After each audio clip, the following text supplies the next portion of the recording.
77 जणांना वाचवण्यात यश आलेलं आहे। या सर्व 77 जण हे सुखरूप असल्याची माहिती सुद्धा समोर येते आहे। तर ही अपघाताची दृश्य आपण पाहतोय। स्पीड बोटनं नीलकमल बोटीला धडक दिली आणि अपघात झालाय।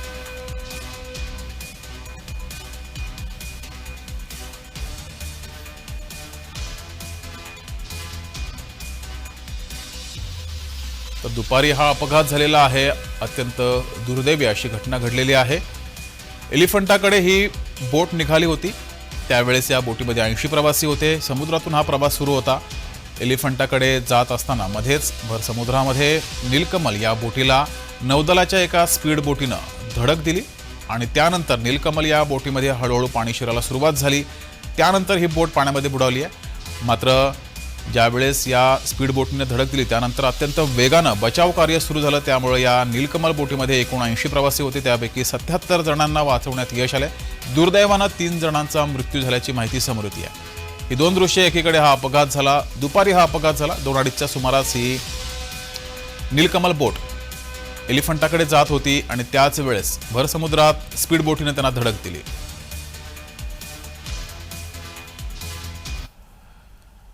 आपले प्रतिनिधी महेंद्र जोईल आपल्यासोबत जुळलेत। महेंद्र, आताचे अपडेट काय आहेत? सविस्तर माहिती या संदर्भात।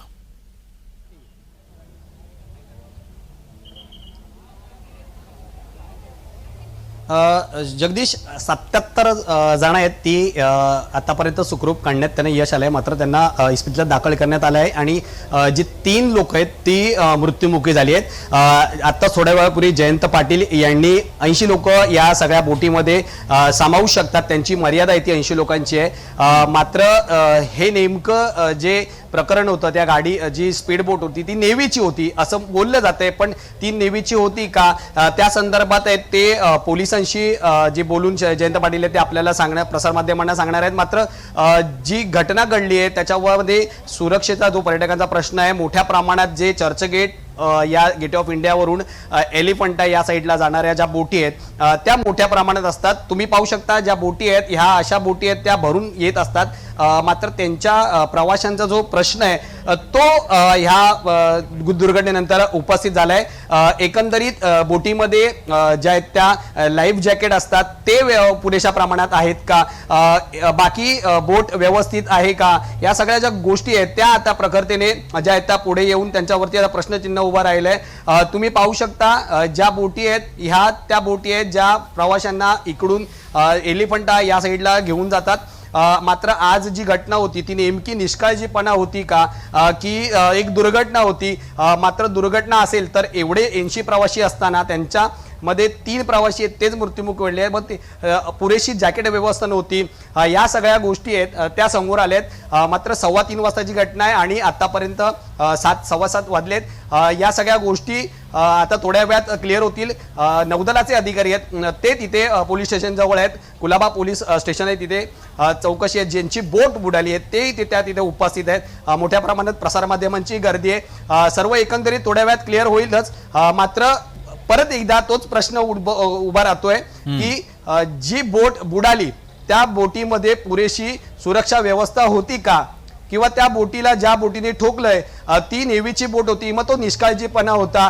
ज्या पद्धतीने व्हिडिओ माध्यमांच्या प्रसारमाध्यमांच्या समोर आलाय आणि त्यातूनच ती बोट सरळ येऊन त्या ज्या बोटीला आहे ती ठोकली आहे, प्रवाशांना ये जाणाऱ्या बोटीला ठोकली आहे। त्यामुळे नेमकं आता हे घटना काय आहे आणि या घटनेतून दोषी कोण आहे का हे सगळं समोरच येईल। जगदीश, महेंद्र, सुरक्षेच्या दृष्टीने आता अनेक प्रश्नचिन्ह उपस्थित केले जातील। मात्र ज्यावेळेस हा अपघात घडला, अपघाताचं अधिकृत कारण समोर आलेलं आहे का? ती बोट नौदलाची होती का आणि या संदर्भात नौदलाकडून काही स्पष्टीकरण दिलं गेलंय का?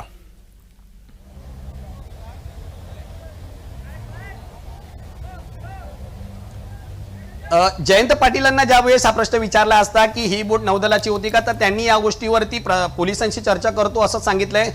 मात्र त्यांना या गोष्टीबाबत माहीत असावं की नाही माहीत नाही, पण इथे जे पूर्वी पर्यटक आले होते त्यांचं असं म्हणणं होतं आणि जे स्थानिक इथे पर्यटक फिरणारे असतात त्यांचं असं म्हणणं होतं की ती बोट नेव्हीचीच असावी, कारण ती स्पीड बोट होती आणि स्पीड बोट या नेव्हीच्याच इथे गस्त घालत असतात असं त्यांचं म्हणणं होतं। मात्र आपल्याला या संदर्भात सर्व जे ते पोलिसांकडूनच याचा सर्व तपशील मिळेल। पण ह्या बोटीमध्ये जे सुरक्षा अपुरी व्यवस्था होती का, मात्र बोट ही जर बुडत असताना त्यांना प्रवाशांना सुखरूप व्यवस्थित काढण्यात यावं, ते लवकरात लवकर यावं, ह्या सगळ्या प्रश्न आहेत ते एकदा पुढे उभे राहिले. मात्र नेमकी घटना काय होती आणि या संदर्भात आता काय पुढे तपासात अंती येत आहे ते पाहणं महत्वाचं असणार आहे. जगदीश. मात्र महेंद्र, नीलकमल बोटीवरून जे प्रवासी प्रवास करत होते, ज्यांना सुखरूप वाचवले गेले, ते किनाऱ्यावर सुद्धा आलेले आहेत. त्यांनी माध्यमांसमोर या संदर्भात काही माहिती दिलेली आहे का? अधिकृत त्यांच्याकडून माहिती आलेली आहे का की अपघात कसा घडलेला आहे, नेमकं कारण काय होतं आणि बोटीवर कोणकोणत्या सुविधा होत्या, लाईफ जॅकेट वगैरे होते का, या संदर्भात त्यांनी काही माहिती दिली आहे का?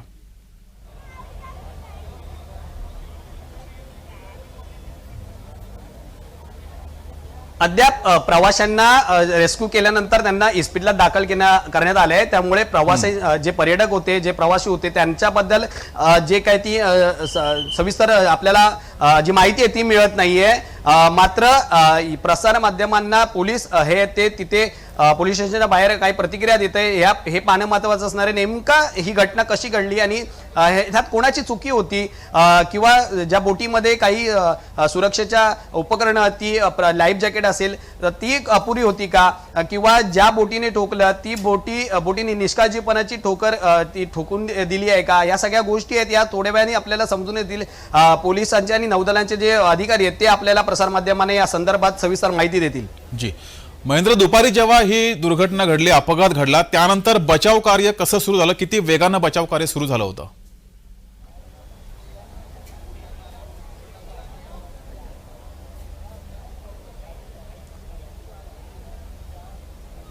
जगदीश, दुपारी जेव्हा ही बोट बुडली त्यावेळेस या आजूबाजूला तुम्ही परिसरात पाहिलात तर बोटी आहेत या मोठ्या प्रमाणात उभ्या असतात. आणि या ज्या वेळेस ती बोट बुडताना निदर्शन झाले तेव्हा मच्छीमार ज्या बोटी आहेत त्यांच्या मदतीच्या साह्याने आणि या इथे ज्या फेरी बोट आहेत त्या फेरी बोटींच्या साह्याने जे आहेत ते जास्तीत जास्त प्रवाशांना, ज्या पर्यटकांना काढण्यात आलं होतं, सुखरूप रेस्क्यू करण्यात आलं होतं. त्यामुळे 77 प्रवासी आहेत ते सुखरूपपणे बाहेर आले आहेत. मात्र त्यांना इस्पितळात दाखल केलंय आणि त्यानंतर त्यांना तिथून त्यांच्या जीवाला काही धोका आहे का, म्हणजे जी तपासणी आहे त्यांची होणार आहे, त्यांची चेकअप होणार आहे, मेडिकल चेकअप होणार आहे. त्यानंतर मोठ्या प्रमाणात पाणी समुद्राचं आहे जे आपल्या शरीरात जाऊन त्यांना त्याचा त्रास होईल का, या सगळ्या गोष्टी आहेत त्या सगळ्या मेडिकल चेकअप नंतरच समोर येतील. सध्या तरी जी पर्यटक होते त्यांना इस्पितळात दाखल केल्यानंतरच आपल्याला त्यांच्याकडून ज्या आहेत त्या सगळ्या गोष्टी समजतील. पण सध्या तरी आपल्याला पोलीस आहेत किंवा नौदलाचे अधिकारी आहेत त्यांच्या माध्यमातूनच आपल्याला या सगळ्या सविस्तर गोष्टी या क्लिअर होतील. जी महेंद्र, तुम्ही असेच जोडले गेले राहा, तुमच्याकडून या संदर्भात अपडेट माहिती घेत राहू. मात्र हा मोठा अपघात घडलेला आहे. एलिफंटाकडे जाणारी बोट पाण्यामध्ये बुडालेली आहे. यावेळेस या बोटीमध्ये 80 प्रवासी होते, त्यातील 77 प्रवाशांना वाचवण्यात यश आलं. ही दोन दृश्य ज्यावेळेस हा अपघात झाला, अपघाताची दृश्य सुद्धा समोर आलेली आहेत.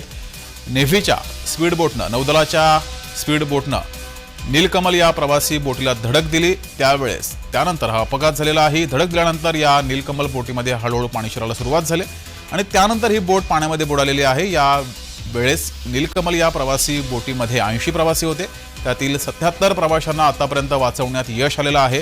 तर 3 जणांचा दुर्दैवी मृत्यू झाल्याची माहिती समोर येते आहे. मात्र ज्या 77 जणांना वाचवण्यात यश आलेलं आहे त्यांना सुद्धा आता रुग्णालयात दाखल केलेलं आहे. त्यांच्यावर प्राथमिक उपचार सुरू आहेत. अत्यंत दुर्दैवी असा हा अपघात घडलेला आहे. भर समुद्रात अपघात घडला. नौदलाच्या स्पीड बोटनं नीलकमल या प्रवासी बोटीला धडक दिल्यामुळे हा अपघात घडलाय. नीलकमल ही प्रवासी बोट एलिफंटाकडे निघाली होती. प्रवाशांना घेऊन ती एलिफंटाकडे जात असताना भर समुद्रामध्ये नौदलाच्या स्पीड बोटीनं या नीलकमल बोटीला धडक दिल्यामुळे हा अपघात घडलाय. आणि या अपघातामध्ये आतापर्यंत 77 जणांना वाचवण्यात यश आलेलं आहे. तर 3 जणांचा मृत्यू झाल्याची दुर्दैवी माहिती समोर येते आहे. तरी दुर्घटना कशी घडली ते पाहूया. दुपारी 3:30च्या आसपास एलिफंटावरून गेटवेकडे ही बोट निघाली होती. एलिफंटावरून गेटवे ऑफ इंडियाकडे ही बोट निघाली होती. भर समुद्रामध्ये नेव्हीच्या स्पीड बोटीनं या प्रवासी बोटीला धडक दिली. दुर्घटनाग्रस्त बोटीमध्ये 80 प्रवासी होते. आतापर्यंत 77 जणांना वाचवण्यात यश आलंय.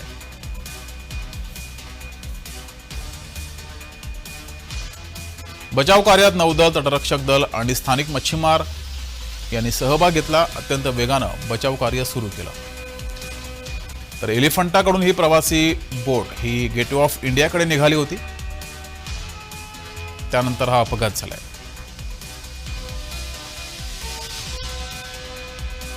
तर नीलकमल ही बोट गेटवे ऑफ इंडियाकडून नाही तर एलिफंटाकडून प्रवाशांना घेऊन गेटवे ऑफ इंडियाकडे निघाली होती. त्यानंतर स्पीड बोटीनं नौदलाच्या स्पीड बोटीनं या नीलकमल बोटीला धडक दिल्यामुळे अपघात झालाय.